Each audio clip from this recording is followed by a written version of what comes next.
It's been a little while since we've talked about this, which is kind of crazy because the main seasonal launch of Season 3 didn't introduce us to anything that had leaked out at that time. Usually with main title updates, there are things that in the game files point towards coming content that is being progressed in the background. But Season 3 didn't really interest anything like that, but the mid-season update that we just had that introduced the 80s Action Heroes event and other content in Warzone and Cold War has done just that.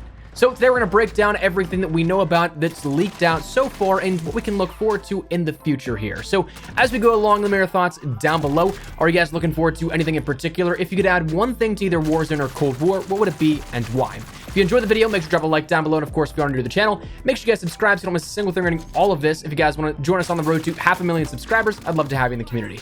But said, let's break all this down. So as always with leak videos, a couple of disclaimers here at this. Firstly, it is stuff in the game files, so we, one, can't put any images or anything associated with it up on screen, since it's still intellectual property of Activision and thus is subject to copyright. Two, this stuff is in the game files, and so therefore, until it's public, it is all subject to change. Some things could happen, some things could not. That's just the way game dev works sometimes. And three, this information comes from the hands of Zesty COD leaks, as well as COD Perseus, who we've talked about here on the channel before, that have some credible history within data mining. The information talked about today is pulled straight from the game files, so when it comes to credibility, it's there. It just comes down to potential misinterpretation if anything changes. So starting out on the Warzone side of things, one of the big things here that I think is the most likely to come out of this and probably has the most weight of the information we'll talk about on the Warzone side today is that of the Red Door fast travel system. Now, for those that don't know what this is something that was teased with that initial introductory cutscene that we had for Verdansk 84. When you flew through and saw the new map in that main cutscene out of the nuke event, you ended up seeing that we went through into hospital, and there at the very end of it was the red door with the numbers emanating from it. You go inside, it's just a bright white light that transitioned you to being dropped into Verdansk 84. We never really saw anything come of that. People maybe thought, okay, that's just a reference to the red door and how we're transitioning to the Black Ops sort of side of things now. But then things got actually pretty interesting a little while back. A couple of days after the launch of this, we ended up seeing that there were rumors of the new Red Door fast travel system because an official Activision survey went out and it ended up asking, you mentioned that you were satisfied with Verdansk 84. What aspects of the updated map did you most enjoy? Please rank up to 3, with 1 being what you enjoyed most. And of this, we ended up seeing the Red Door's new fast travel system, the updates to pre-existing points of interest, the new points of interest, the updated season, foliage and lighting were updated to match springtime, quality of life improvements, e.g. buildings were updated for improved movement flow, other please specify. But the thing is, that first option of the red doors was never a thing, and it's specified in particular that it's a new fast travel system.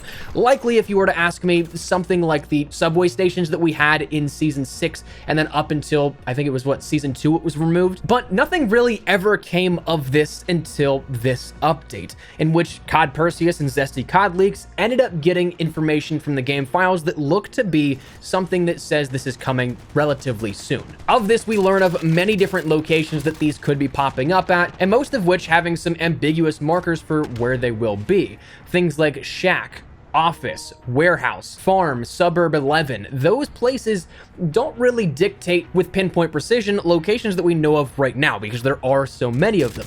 So it seems like this won't be, if it is like the subway station system, something that is a little bit more spread around the map and not necessarily just in larger points of interest. It could be something that takes you all the way out to, as denoted, some random location in farms. Now, also associated with this are a bunch of numbers. I would imagine that is in-game map coordinates, but your guess is honestly as good as mine. But they are explicitly listed as MP Donetsk Red Door Tunnel. So we kind of knew this was going to be coming at some point since it was listed as something that was in the game at launch when it actually wasn't from that survey that was released a couple of weeks back. But if you ask me in terms of when timing could be seen here with this, my guess is maybe the Season 4 launch here. Each season, it seems like Warzone tries to introduce at least one thing that is either like a new point of interest or location or something that is a quality of life adjustment like we saw with this subway station in the past. So with Season 3 introducing us to a new map, instead of, well, expecting a brand new map for Season 4, they're just going to add different ways that you can traverse the map and make it a little bit more interesting. I'd imagine also along with that, we get some more Easter egg progression here. Maybe we actually see what some of these bunkers hold a little bit like we saw in the past. kind of coming full circle with it with the regular Verdansk from last year, but I would imagine that Season 4 is that first initial time frame, if not a little later. But as for the other stuff in relation to Warzone, this is where it comes down to a little bit more speculation and where it is still a little ways off if you ask me. One of the big things that has been on the chopping block in terms of discussion is that of the Vanguard Event information that's been data mined. Now, this has been a progressive story, something we've been seeing here, bits and pieces coming and going for the last couple of weeks, maybe months now at this point, but we ended up seeing that there was denoted information for an event.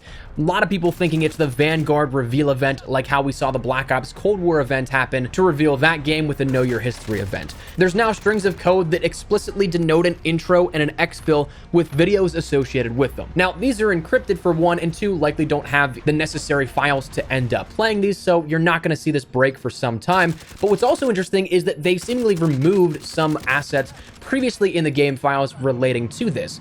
So what that means for an overall event, I don't think really changes much, but it's interesting that they're kind of trying to defer any attention away from this, while also still having some things here and there that progress the overall path towards this next event, whenever it may be. One thing also mentioned out of this data mined was that of an air quote new map, MP_WZ_Island. I think that's more so just referring to the new version of Rebirth Island, which if you guys haven't jumped in just yet, the lighting is way better than it was beforehand. Plus, there's a new point of interest that construction zone is now taken out entirely and is now actually the control center that we saw from the nighttime version of Rebirth with the nuke event. So that one I'm gonna kind of let sit there. I don't think is anything too crazy to be concerned about just yet, but when it comes to Black Ops Cold War, there's again another handful of things here that we can talk about. For one, the most recent information seems to point towards our new operators that we'll see within Season 4. According to Zesty, we have operators of Deathstalker, Komodo, and Quicksand. This also lends some idea and credibility to the theory that we'll see the new Fireteam map of Dunes introduced as well,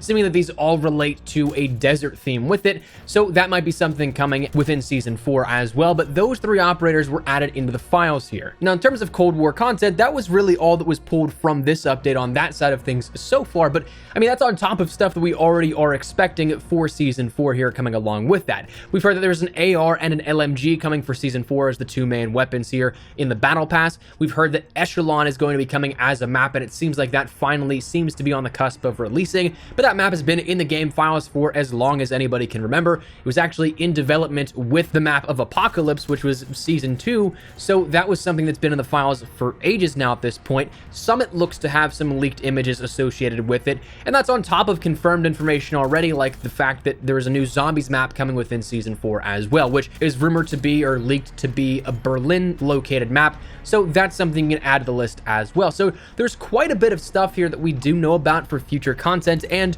this mid-season update finally actually added a little bit more to that database of information, if you want to call it that we have on hand. So that said, that's everything that we know about right now, and that's where we're going to wrap it up. So wanted to keep you guys in the loop a little bit here in terms of upcoming content. Is there anything in particular that we talked about that you find rather interesting, you're looking forward to? Whatever it is, feel free to let me know your thoughts. As well, if you enjoyed the video, make sure to drop a like down below, and of course, if you're new to the channel, make sure you guys subscribe so you don't miss a single thing on all things Warzone, Cold War, and anything COD related, especially as we gear up for even more content here, and there's still a lot we're going to be talking about in relation to this newest update and the content currently on offer, but wanted to take some time to talk about the future. And talking about this update, in celebration of it, my friends over at G Fuel ended up bumping up code ESPRESSO to 30% off your entire order until Monday. So if you guys want to check out anything, get a restock, try it out for the first time, that link's in the description below and saves you a bit more cash than normal. And finally, potentially as a new recurring thing here at the end of videos, because I am so backlogged when it comes to these shoutouts, they're well past due. So thank you guys for the continued support, seriously. But a huge thank you to Sven, Michael, Aaron, and Tardis for their support and using creator code ESPRESSO in the in-game item shop in either Warzone or Cold War. If anything ever stands out to you and you wish to support the channel a little further, you can use creator code ESPRESSO in there, but of course, it's entirely optional. Do not ever feel pressure to do so, but if you do, feel free to tweet me a picture. I'd love to shout out some of your generous support. And finally, if you guys want to follow me over on Twitter and Instagram, those are the best places to get connected from outside of YouTube, practically on both those. So if you guys want to strike a conversation, ask me a question, whatever it may be, that link is down there in the description below. That said, thanks so much for watching. My name is ESPRESSO. I'll see you guys later. Take care and peace.